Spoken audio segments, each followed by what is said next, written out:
For Laurel Diedrich Main, the idea to write her war-based novel, Awake for the Dreamland, all started in quite an unusual setting. I had a Remembrance Day epiphany, actually, on Remembrance Day of 2003. And I was standing in a Safeway at the 11th hour. Every Remembrance Day of my life until that moment, I had been appropriately acknowledging the day, and of all ridiculous things, I'm in a Safeway, and an announcement came on to have the moment of silence. The lights dimmed, and I stood in the spaghetti aisle bawling, and it was like a little seed was planted. As much as a war story is about war, there are emotional battles that many face both in reality and in her novel. As much as a war story is about war, it's also about love and friendship and survival, surmounting all kinds of obstacles, both physical and personal. And readers from around central Alberta may be interested to know there are some local ties to the book.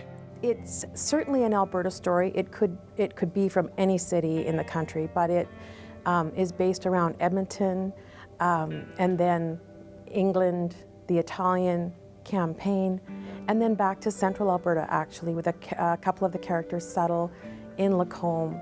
I feel like this novel captures the story of our boys, our farm boys, our boys from Red Deer, Lethbridge, Edmonton, you name it, all across the province. They went. So I think it addresses that, and also some of the difficulty on the home front. Not everybody was sitting around happily knitting socks and making little packages to send off to their boy overseas. I mean, there was frustration.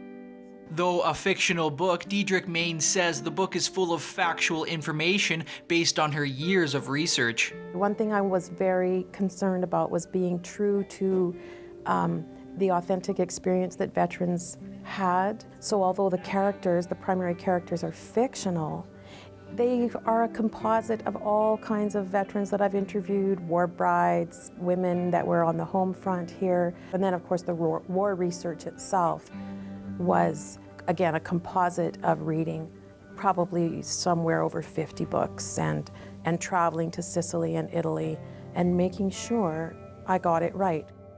Including hands-on research at the Loyal Edmonton Regiment Museum.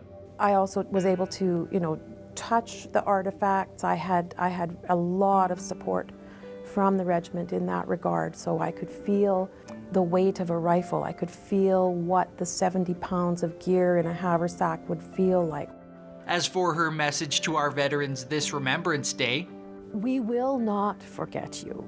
We have had the life we had because of what you went through, whether you stayed on the home front or went overseas, and we are forever indebted.